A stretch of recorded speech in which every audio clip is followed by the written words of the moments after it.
Olá, meus amigos, sejam bem-vindos ao Estratégia Concurso, nosso curso preparatório para a OAB.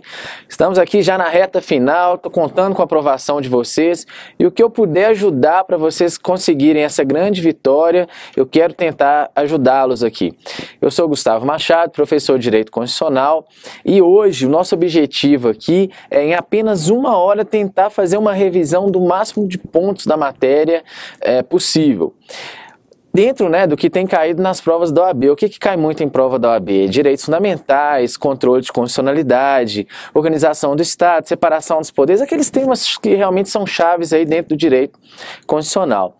Lembrem, agora é hora de foco, estudar bastante, pegar principalmente legislação, sem ficar querendo entender aquela última doutrina sobre os assuntos, não. Agora é uma grande revisão da matéria, o máximo que vocês puderem, para chegar com tudo o mais fresquinho possível na cabeça na hora da prova da OAB.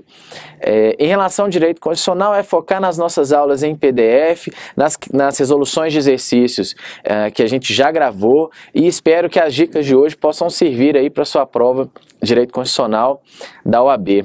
Bacana? Vamos começar? Bem, sobre os vários pontos do direito constitucional, a gente tem apenas uma hora, eu quero começar por classificação de Constituição. E sobre classificação, de todas, eu acho que tem uma que não pode faltar. Tem uma que é importantíssima e que você tem que lembrar na hora da prova, que é a classificação da Constituição quanto à estabilidade. Bem, quanto à estabilidade, a Constituição pode ser rígida, flexível, semi-rígida, silenciosa ou imutável. Vamos começar de trás para frente? O que é a Constituição imutável? Bem, o nome já está dizendo, né? Constituição imutável é aquela que não pode ter as suas normas alteradas. Essa é a Constituição imutável. Não confundir com Constituição rígida. Constituição rígida é outra coisa, a gente vai ver daqui a pouco. Constituição imutável é aquela que não pode ser alterada de maneira alguma. Segundo a doutrina, isso é só para fins didáticos, porque é quase impossível você pensar numa Constituição que não pode ser modificada nunca.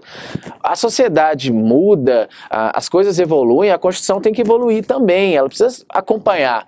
Então, é mais para fins didáticos, segundo a própria doutrina, mas tem essa classificação. Quanto à estabilidade, uma Constituição pode ser imutável, imodificável. Bem, quanto à estabilidade também, uma Constituição pode ser rígida ou flexível. O que é uma Constituição rígida? Constituição rígida é aquela que prevê um processo legislativo mais rigoroso para a alteração das normas constitucionais que o processo legislativo para alteração das normas infraconstitucionais. Vou repetir. Uma Constituição rígida é aquela que possui um processo legislativo mais rigoroso, mais difícil para alterar as normas constitucionais que o processo legislativo para alterar as normas infraconstitucionais. Essa Constituição rígida é o caso da Constituição Federal Brasileira aí, de 1988. A nossa Constituição é uma Constituição rígida, porque é muito mais difícil mudar as normas da nossa Constituição que alterar a legislação infraconstitucional. Basta lembrar, por exemplo, se a gente ficar só na questão da iniciativa, para poder apresentar um projeto de emenda constitucional, é necessário a manifestação de 1/3 dos membros da Câmara, ou 1/3 dos membros do Senado, ou o presidente da República, ou metade das assembleias legislativas do país, manifestando-se cada uma delas pela maioria simples. Então vejam, esses são os legitimados para apresentar um projeto de emenda constitucional. Beleza. Para apresentar um projeto de lei ordinária, de lei complementar, basta um deputado, basta um senador. Então é muito mais simples, só ir na fase de iniciativa. Vamos pensar em quórum de aprovação. Para aprovar uma lei ordinária, uma lei complementar, lei ordinária, maioria simples, lei complementar, maioria absoluta. Para aprovar um projeto de emenda constitucional, é necessário um quórum de 3/5 dos membros da Câmara e do Senado em 2 turnos de votação. Então percebam, depois a gente vai estudar um pouco de processo legislativo ainda nessa aula, mas alterar a Constituição brasileira é muito mais difícil do que alterar as nossas leis infraconstitucionais. Daí a nossa Constituição ser uma Constituição rígida. Bem, então vem comigo. Constituição imutável é aquela que não pode ser modificada. Só existe para fim didático. Não confundir com Constituição rígida. Constituição rígida é aquela que pode ser alterada sim, mas o processo legislativo para alterar as normas constitucionais é muito mais rigoroso, muito mais difícil que o processo legislativo para alterar as leis comuns. Bacana? Bem, e o que é a Constituição flexível? Constituição flexível é aquela que não possui um processo legislativo mais rigoroso para alteração das normas constitucionais. O mesmo processo legislativo exigido para alteração das leis infraconstitucionais é exigido para alteração das normas constitucionais. Não existe diferença. Se altera a Constituição da mesma maneira que se altera as leis infraconstitucionais. Então, essa é a Constituição flexível. Então, retomando, Constituição imutável não pode ser modificada. Constituição rígida, processo legislativo mais rigoroso para alterar as normas constitucionais que as leis infraconstitucionais. Constituição flexível é aquela que não tem diferença. Da mesma forma que se altera a Constituição, se altera as leis comuns. Bacana? As leis infraconstitucionais. Bem, e o que é Constituição semirrígida ou semiflexível? A mesma coisa, semirrígida ou semiflexível.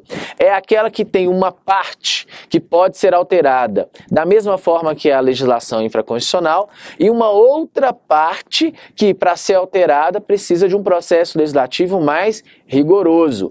Constituição semirrígida ou semiflexível. É um pouquinho dos dois. É um pouquinho rígida e um pouquinho flexível. Uma parte pode ser alterada da mesma forma que as leis comuns, infraconstitucionais, e a outra parte não. A outra parte demanda um processo legislativo mais rigoroso. O único exemplo que a doutrina dá é de uma Constituição brasileira. A Constituição de 1824 era uma Constituição semirrígida ou semiflexível. Uma parte dessa Constituição, na verdade, podia ser alterada da mesma forma que a legislação infraconstitucional e a outra parte não. A outra parte exigia um processo legislativo mais rigoroso. Por fim, quero lembrar aqui da Constituição silenciosa. O que é a Constituição silenciosa? É aquela que não faz distinção, ela não é expressa, melhor dizendo, quanto a ser rígida ou ser flexível. Você não sabe, ela é silenciosa. E aí, ela vai ser rígida ou flexível? Ela é silenciosa, vai depender da interpretação do conjunto das normas constitucionais para sabermos se há ou não uma diferença aí do processo legislativo. Tá? Então, classificação de Constituição quanto à estabilidade. Constituição imutável, aquela que não pode ser modificada. Constituição rígida, aquela que exige um processo legislativo mais rigoroso para alteração das normas constitucionais do que o processo legislativo para alterar as leis infraconstitucionais. Constituição flexível é aquela que não possui distinção no processo legislativo para alterar as normas constitucionais e as normas infraconstitucionais, e Constituição semirrígida ou semiflexível é aquela que uma parte exige o mesmo processo legislativo para alteração das leis constitucionais e infraconstitucionais e a outra parte não. A outra parte da Constituição, algumas dessas normas constitucionais, para serem alteradas, exigem um processo legislativo mais rigoroso. Bacana? Constituição silenciosa, por fim, é aquela Constituição que não faz qualquer menção aí ao fato de ser rígida ou ser semirrígida. Uma última classificação aí quanto à estabilidade, que não é tão difundida na doutrina, mas pode cair na sua prova, são as constituições superrígidas. O que são as constituições superrígidas? Para alguns doutrinadores, como Alexandre de Moraes, constituição superrígida é aquela que possui cláusulas pétreas. Tá? Aqui é o caso da Constituição Federal de 88. Essa classificação não pegou muito não. Provavelmente na sua prova o gabarito correto vai ser que a Constituição Federal de 88 é uma Constituição rígida. Mas existe também essa outra classificação do professor Alexandre de Moraes, Constituição superrígida, aquela que possui cláusulas pétreas. Show de bola? Vamos mudar de assunto? Poder constituinte originário. O que é o poder constituinte originário? Bem, quando eu falo em poder constituinte, eu estou falando em poder de criar normas constitucionais. Mas esse poder de criar normas constitucionais vai se dividir entre o poder constituinte originário, o poder constituinte derivado. O poder constituinte derivado, que é um poder constituído, um poder que decorre da própria Constituição, ele pode ser, vamos lembrar?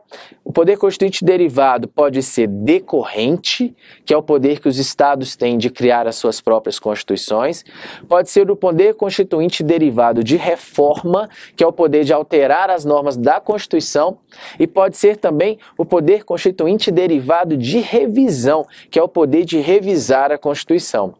Bem, mas não quero tratar aqui de poder constituinte derivado, não. Deixa eu ficar com o poder constituinte originário. O que é o poder constituinte originário? É o poder de criar uma nova Constituição. Bem, esse poder de criar uma nova Constituição possui algumas características muito marcantes que inclusive vão diferenciá-lo do poder constituinte derivado. A primeira característica que eu quero lembrar do poder constituinte originário é que ele é inicial.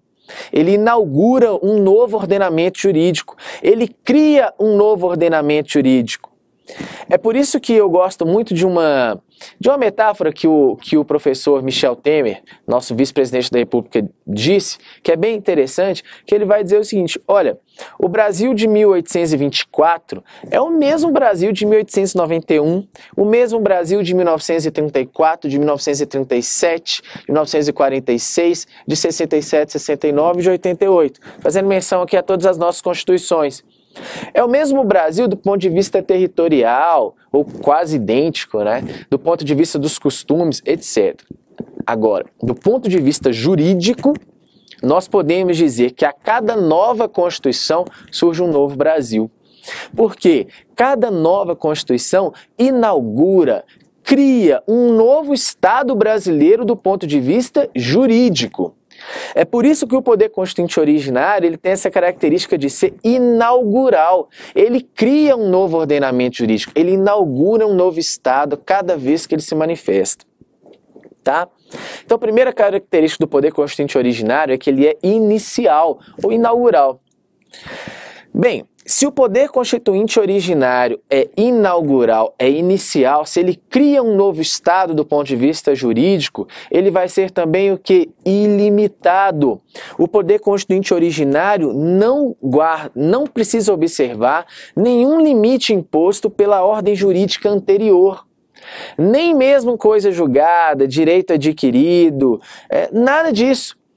Ao criar uma nova Constituição, o Estado está ao criar uma nova Constituição, o poder constituinte originário está criando um novo Estado do ponto de vista jurídico, sem qualquer limitação em relação ao Estado anterior, sem qualquer limitação em relação a normas jurídicas que existiam antes da promulgação da Constituição. Agora, cuidado, cuidado. O que tem caído em prova é uma certa atenuação disso que eu estou dizendo. É o que mais tem caído em prova. O que tem caído muito em prova? Olha só. O poder constituinte originário é ilimitado? É ilimitado, mas do ponto de vista jurídico. Ele não precisa observar normas jurídicas previstas no ordenamento jurídico anterior, mas ele não é ilimitado do ponto de vista social. Ele não é ilimitado do ponto de vista dos valores que regem uma sociedade. Como assim, professor? Não estou entendendo. Olha só, imagina que uma nova Constituição está sendo criada. Essa Constituição que está sendo criada é fruto da manifestação do legítimo titular do poder constituinte originário, que é o povo. Sendo assim, o povo, ao criar essa Constituição, ele tem um ideal, ele tem expectativa, ele tem valores que ele está colocando naquela Constituição. Por exemplo, no Brasil, se um novo poder constituinte quiser colocar a pena de decepar o braço daquele que comete um crime de roubo, isso, apesar dessa nova Constituição não ter limites na ordem jurídica anterior, isso não é possível. Não é possível por quê? Porque fere os nossos valores. A gente não segue essa ideia de aceitar penas cruéis. Então, apesar do poder constituinte originário ser ilimitado do ponto de vista jurídico, existem certos valores, certos anseios que precisam ser respeitados. Por quê? Porque na hora que vai ser criada a Constituição, tem que observar aquilo que impulsionou a criação da nova Constituição. Esses valores, esses objetivos que deram aí origem à criação da nova Constituição. Bacana? Então a Constituição, o poder constituinte originário, ele é inaugural, ele inaugura um novo ordenamento jurídico, um novo Estado do ponto de vista jurídico, e é também ilimitado. Ele não encontra limites na ordem